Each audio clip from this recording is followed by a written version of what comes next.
Bonjour à tous et bienvenue pour ce nouveau numéro du 7-8 Culture et tout de suite le sommaire de ce mardi 30 avril.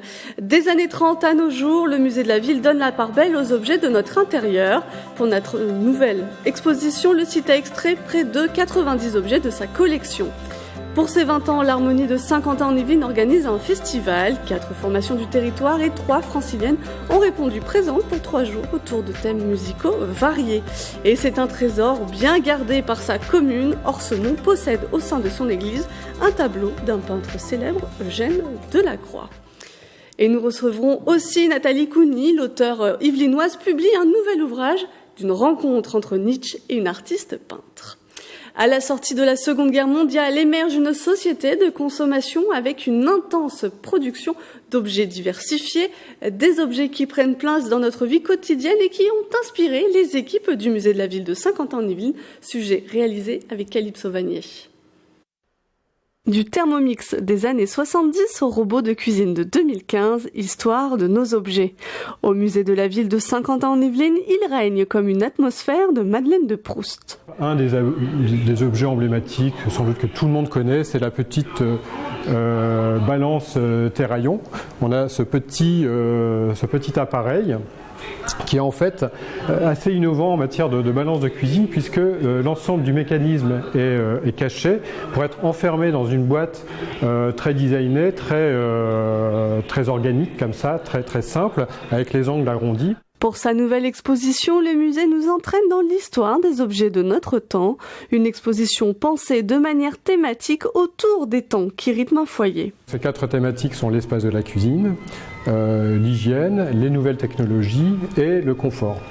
Et à travers ces 4 entrées, on propose une série d'objets assez divers et qui rendent compte en fait de la manière dont l'espace domestique, donc l'habitation, s'est progressivement doté d'une collection d'objets et donc des objets avec une valeur d'usage. Des usages mais aussi du design, la collection vous mène des années 30 aux années 2010 avec une période plus présente que les autres, les années 70 voit arriver une explosion de couleurs et de formes. Pour en découvrir un peu plus sur certains objets, le musée de la ville propose des visites flash, des visites éclairs organisées de 13h à 13h30. La prochaine, c'est ce jeudi 2 mai. Il s'agira de la machine à laver Connor. Elle vous dévoile ses secrets. Une machine à laver qui révolutionne le ménage domestique au cours du XXe siècle.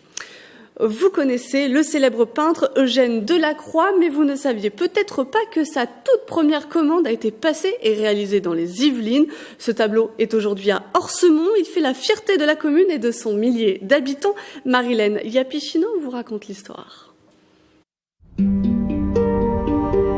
Orsemont, commune qui vient tout juste de dépasser les 1000 habitants, réserve une surprise d'envergure. Dans son église Sainte-Eutrope se cache un trésor dont seul le maire peut nous donner l'accès. Ah ben là il est sous alarme, oui. Tout est barricadé, sous alarme. Le tableau lui-même est sous alarme, le bâtiment est sous alarme. Allez. Un tableau peint en 1819, commandé par un habitant et offert depuis à la commune. On arrive dans l'église et vous avez en face le tableau d'Eugène Delacroix. La Vierge des Moissons, installée à gauche de l'autel. Dans son retable sur mesure, la Vierge des Moissons, du même peintre que la liberté guidant le peuple, livre tous ses secrets. On peut manifestement se dire que c'est quelque chose qu'il a réalisé après la moisson, puisqu'on voit des gerbes au pied de la Vierge et de l'enfant, lié à la pougnade. La pougnade, c'était une manière à cette époque-là de lier les bottes de blé. Dans la sacristie de l'église, on trouve même une boîte digne de l'œuvre d'art. Eh bien, en fait, c'est son sarcophage qui a été fait sur mesure. Et donc, le tableau est déposé de son retable lorsqu'il part à l'étranger. Il est installé dans ce sarcophage-là, et ça sert bien sûr pour le transporter là où il sera exposé, ce qui a été fait d'ailleurs récemment, en 2004, au Japon, où je l'ai emmené là-bas. Le tableau voyage et fait voyager le maire de la commune où tout a commencé. C'est ici, à la ferme du Racinet, que le jeune peintre, encore étudiant aux Beaux-Arts, reçoit sa toute première commande. Il est arrivé ici, Eugène Delacroix, pour se reposer, étant donné qu'il était souffrant, et donc il s'est installé là, au Racinet, dans cette ferme, pour s'y reposer. Et c'est là donc que M. Bouffier, cultivateur, propriétaire terrien, il va donc passer cette commande. Un tableau acheté 15 francs, dont le paysage s'inspire directement des alentours de la ferme. Alors naturellement, dans la mairie, on le retrouve partout. Reconnu trésor national, il est parfois amené à s'exposer. Sa plus lointaine destination remonte à 2004, au Japon, pour une exposition sur Victor Hugo et le romantisme. J'étais surpris, à chaque fois j'étais toujours surpris de voir l'importance qu'il portait à ce tableau, ne serait-ce que sur les affiches, et puis même dans la salle d'exposition où il était exposé, on rentrait, sur la gauche, il avait sa petite salle à lui toute seule, dans le fond, c'était vraiment une mise en valeur. Maire d'Orsemont depuis 18 ans, Bernard Bourgeois s'improvise conservateur de cette œuvre d'art et même guide quand des visites sont demandées, une fierté pour le maire et son village. Pour ses 20 ans, Harmonie Saint-Quentin voit les choses en grand. L'ensemble organise du 10 au 12 mai son premier festival d'harmonie. 3 jours de musique sur les territoires de Saint-Quentin en Yvelines. Et on en parle avec nos invités, tous 3 membres de l'orchestre organisateur, Roland Simon, Jules Brunel et Jean-François Robin. Bonjour à tous les 3. Bonjour. Roland Simon, j'ai parlé d'un anniversaire, celui de la formation, mais déjà comment vous est venue l'idée de ce festival ? Alors, ce festival, disons que je l'avais un petit peu déjà en mémoire depuis un certain temps, et j'attendais une bonne occasion. L'année dernière, on a fait un concours, et puis cette année, pour les 20 ans, je me suis dit, on va faire quelque chose de peu plus grand, et qui permette d'avoir beaucoup plus de monde. Et donc, j'ai décidé, avec l'accord bien sûr de tout le bureau de l'harmonie, de monter un festival d'harmonie. Et c'était l'idée aussi parce qu'il y a d'autres harmonies sur le territoire, c'était de se rassembler. Sur Saint-Quentin-Yvelines, il y a 4 harmonies. Il y a l'harmonie de Magny-les-Hameaux. Ensuite, il y a 2 autres harmonies qui sont attachées à des conservatoires, notamment Maurepas et Montigny. Donc, ça fait au total 4 harmonies. Donc, 4 harmonies, puis après, comme on a fait ça sur 2 journées, ce n'était pas suffisant. Donc, on a essayé d'inviter des harmonies extérieures à l'agglo. Et donc nous avons cette année l'harmonie du Conservatoire de Suresnes et l'harmonie, alors c'est Grand Paris, Oise, Seine-Oise, qui est en fait l'ancienne départementale, qui également nous a fait l'honneur de participer à notre premier festival. Comme quoi, c'est des formations qu'on trouve un petit peu partout. Jean-François Romain, justement, avant de parler des thèmes musicaux, est-ce qu'on peut rappeler ce qu'est un orchestre d'harmonie ? Un orchestre d'harmonie est un orchestre composé d'instruments à vent, accompagné par des percussions, contrairement à l'orchestre symphonique où il y a des cordes. Et c'est une formation qui permet de jouer beaucoup de styles différents, y compris par exemple de la musique classique, et où ça va être les bois, par exemple les clarinettes, qui vont faire ce que faisaient les cordes. Voilà. Ça sous-entend d'une réadaptation de certains morceaux Tout à fait, il y a beaucoup de morceaux qui sont réécrits pour harmonie, une réorchestration, et puis il y a des œuvres originales, et ça permet de faire des choses assez variées. Et puis le nombre de musiciens, je crois qu'au tout début de l'harmonie, il devait y avoir 12-13 membres. Très petit, oui. Aujourd'hui, nous arrivons à peu près à une petite cinquantaine, donc ça permet de faire des choses vraiment beaucoup plus intéressantes. Ce qui est conséquent. Voilà. Alors le festival, il débute le 10 mai, avec lui, cette fois, un orchestre professionnel, oui. Celui de la garde républicaine. Oui. Vous faites les choses en grand, vous faites Alors, les choses en grand. on a fait les choses en grand. Pour la première fois, on a décidé de faire quelque chose de sympathique et d'attrayant.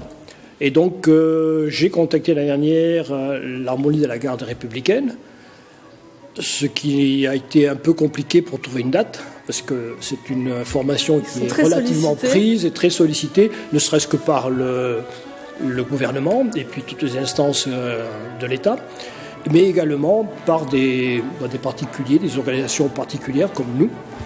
Et donc ça a été un peu compliqué, mais nous sommes arrivés à trouver un accord qui est donc le 10 mai. Et donc ils nous font l'honneur, même je dirais un grand honneur, d'ouvrir ce premier festival d'harmonie sur le territoire de l'agglomération de Saint-Quentin-Yvelines. Et puis c'est conséquent, parce que vous parlez, vous êtes 50, eux ils sont 120 musiciens, ça va peut-être aussi donner des petites idées. Alors, la garde républicaine a plusieurs orchestres, et il a notamment un orchestre symphonique, un orchestre disons, fanfare. L'orchestre que l'on voit à cheval, notamment pour le 14 juillet, et puis un orchestre d'harmonie. Et l'orchestre d'harmonie qui viendra donc faire sa prestation sera composé de 63 musiciens, chefs compris. Ce qui est relativement conséquent pour une... Est-ce qu'il peut vous donner aussi des petites idées d'adaptation? Alors, je le disais tout à l'heure, il va y avoir plusieurs styles musicaux. Jules Brunel, il va y avoir du jazz, du classique, de la musique de film, de la variété. Ça signifie qu'on peut tout jouer? Mais oui, tout à fait. Ce n'est pas parce que nous sommes une harmonie qu'on va nous cataloguer à jouer du Beethoven, du Mozart et d'autres morceaux classiques.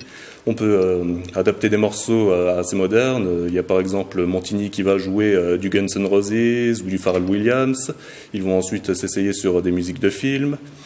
Il y a l'harmonie de Manil et Hameau qui va essentiellement faire du Sinatra.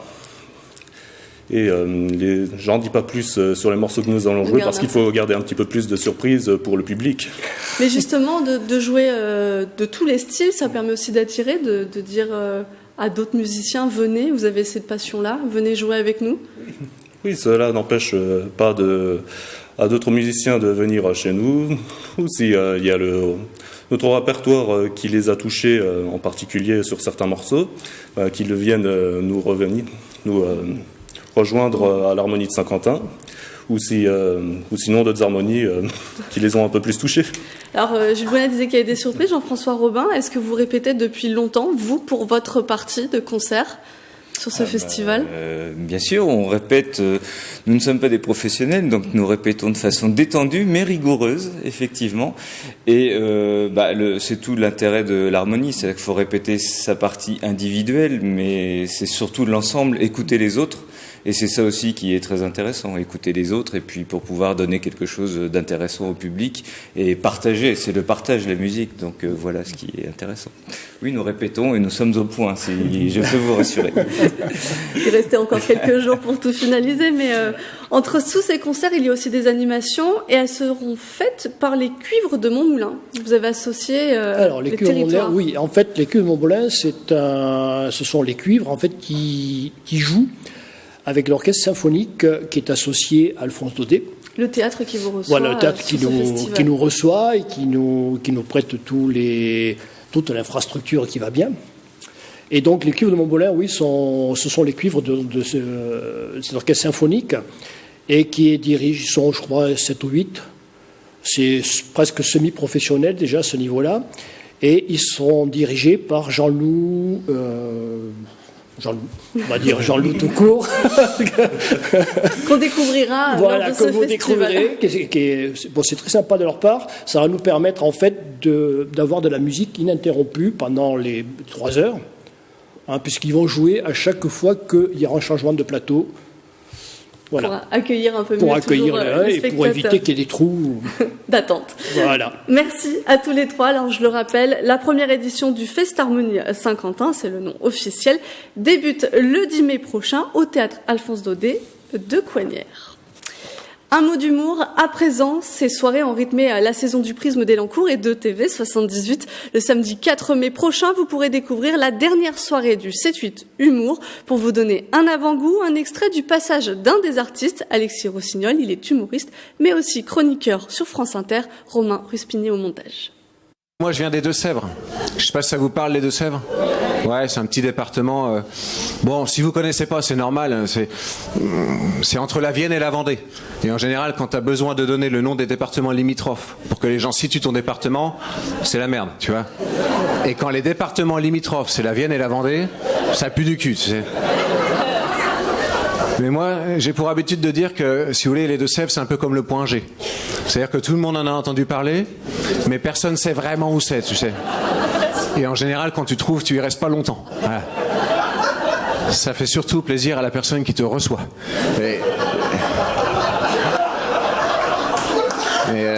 Attendez... Non, mais si vous voulez, c'est le genre de département où les Parisiens vont se ressourcer, parce que les Parisiens, voilà, quand il y a un pont, ils vont à la campagne, parce qu'ils s'imaginent qu'à la campagne, les gens, ils se ressourcent, tu vois, ils sont à poil dans les champs, ils se baladent comme ça, tu vois. Hop, là, quand ils voient un pissenlit, ils le prennent, ils soufflent dessus, là, une pomme, ils la mangent et tout. Non, c'est pas ça. Mais il y a des préjugés inverses aussi. Les gens de la campagne ont du mal à concevoir qu'on puisse vivre à 2 à Paris dans un 20 mètres carrés. et payer 800 € pour ça. Moi, j'ai des origines mexicaines, c'est pour ça que je porte la moustache. En fait, c'est du côté de ma mère. Pas la moustache, hein, mais... Non, mais ma mère, elle s'appelle Evelyne, mais avant, elle s'appelait Carlos. Et moi, j'ai découvert le Mexique avec Erasmus. Ça vous parle ?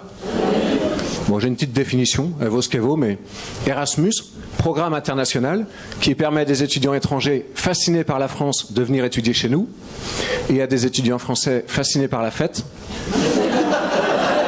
d'aller dans des pays où la vie est moins chère pour picoler et pour niquer. J'y suis resté 7 ans. Une rencontre imprévue dans un train qui les entraîne de Paris à Rome. Charlotte, une peintre reconnue, se retrouve face au grand philosophe Friedrich Nietzsche.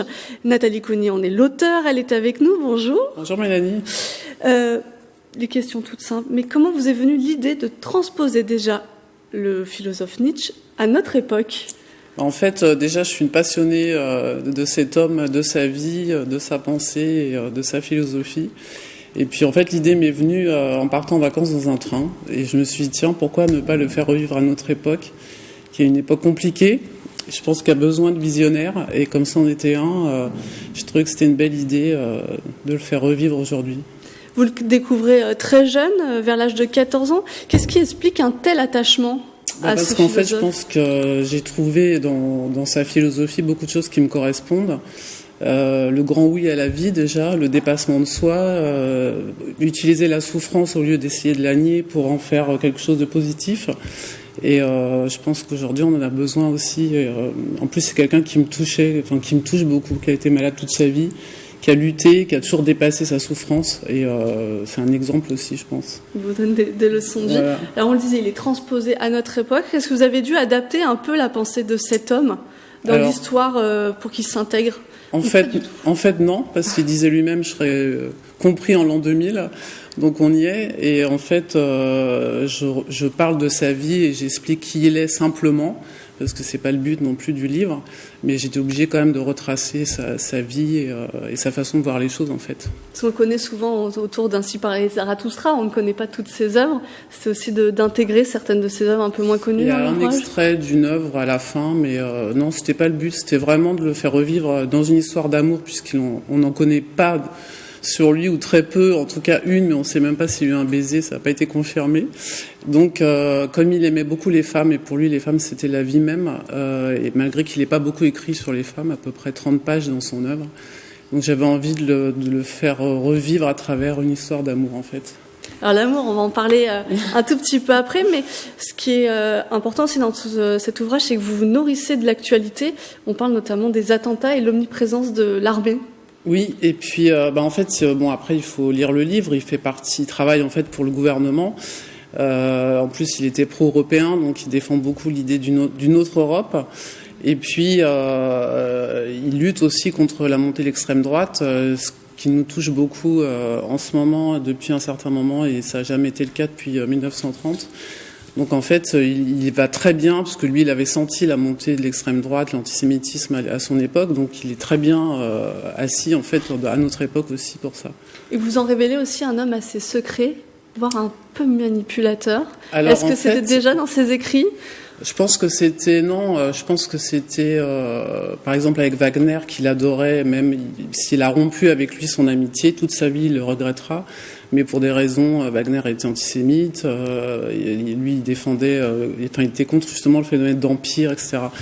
Mais je pense qu'il a été capable par moments, oui, de faire un peu de langue de bois pour se faire aimer, mais finalement il est retourné à sa volonté et à lui-même en fait. Alors on a beaucoup parlé du philosophe Nietzsche, mais il y a une autre personne dans cet ouvrage qui déclenche un peu toute l'histoire, une femme, Charlotte, peintre de talent qui connaît une période difficile et pour qui Nietzsche a beaucoup d'importance. Ils se découvrent en fait l'un l'autre sans le savoir 20 ans auparavant, et ils vont s'aimer sans se connaître à travers leurs œuvres, leur philosophie, leur personnalité. Et cette femme qui est une femme libre, ce que je défends beaucoup aussi dans mes livres en général, va connaître un destin qui va peut-être être un peu modifié à cause de lui. C'est ce qu'on va découvrir dans le livre à travers aussi l'éditeur de Nietzsche, qui est un personnage plein de névroses. Plutôt effrayant. Voilà. Mais ce livre défend aussi beaucoup la liberté des femmes aussi et chamboule aussi le phénomène de couple, de l'amour qu'on a l'habitude, ou en tout cas dans lequel on a été conditionné quand même pas mal. Et puis, je pense sincèrement que ce sont les êtres libres, et notamment les femmes, qui feront bouger les lignes et qui les font déjà beaucoup bouger. Donc, c'était important de mettre en avant une femme, elle n'est pas mariée, elle n'a pas d'enfant, qui n'est pas dans un schéma classique, et qui, malgré tout, vit une passion, une vie pleine, des amours, voilà, enfin, mais pas le schéma, le modèle classique qu'on a l'habitude de voir. Et est-ce qu'il y a un peu de vous en Charlotte, parce qu'avant d'écrire, vous peignez. Est-ce que vous avez mis un peu de vous-même? Il y a toujours un petit peu de soi-même. Je pense faire partie de cette liberté, en fait, d'expression, de vie, voilà. Alors, on a parlé de Philippe vite fait, qui est l'éditeur de Nietzsche. Très effrayant comme personnage quand on rentre un peu dans sa pensée. La psychologie vous fascine aussi? Alors la psychologie m'intéresse beaucoup et je pense qu'on peut pas. Moi, je ne juge pas les gens justement parce qu'on a tous une histoire et ça vient souvent de l'enfance. Et donc Philippe, dans le livre, a une enfance, tous les trois d'ailleurs, une enfance compliquée. Et après, on se développe avec son environnement, sa personnalité, les évitements, etc. Donc c'est un personnage trouble. Qui va essayer de faire capoter cette rencontre, mais va-t-il y arriver? Ça, il faut le lire pour le voir. Je voudrais juste qu'on parle aussi de l'amour, du sentiment amoureux, vous en avez parlé. C'est quand même un thème qu'on retrouve dans vos autres ouvrages. Oui. Ça vous passionne?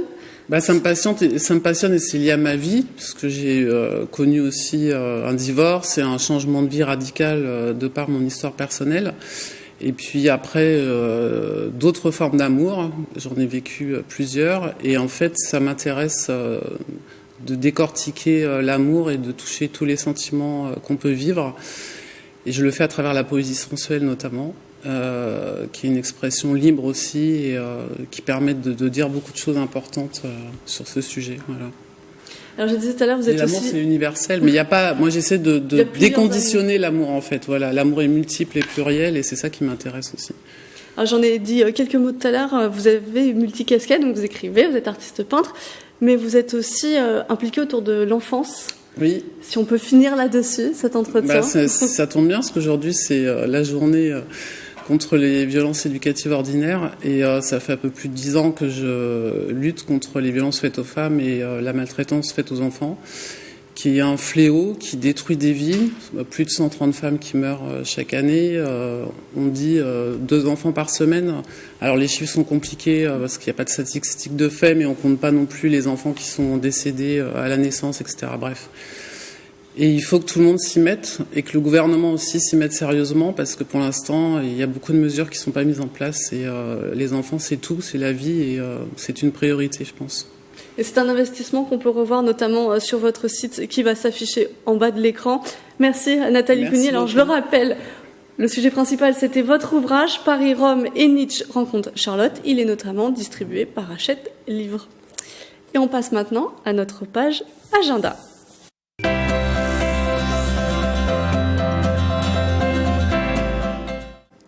Pour ce premier agenda, une exposition jusqu'au 24 mai. Colette Benz-Grandstein vous transporte au Japon. Cette passionnée du pays du soleil levant partage une quarantaine de clichés qui sont à découvrir à la galerie Modern Art de Versailles.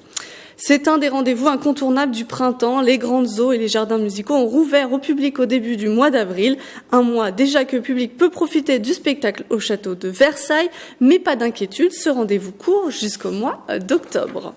Et un spectacle pour conclure, ils s'aiment, se disputent, se réconcilient. Des scènes de vie en sketch et en chanson. Sexe fort, parents faibles s'adresse aux parents, futurs parents, aux couples. Et c'est à découvrir les 3 et 4 mai prochains à la Royal Factory de Versailles. C'est la fin de ce Statut de Culture. Merci de nous avoir suivis. On se retrouve mardi prochain pour un nouveau numéro.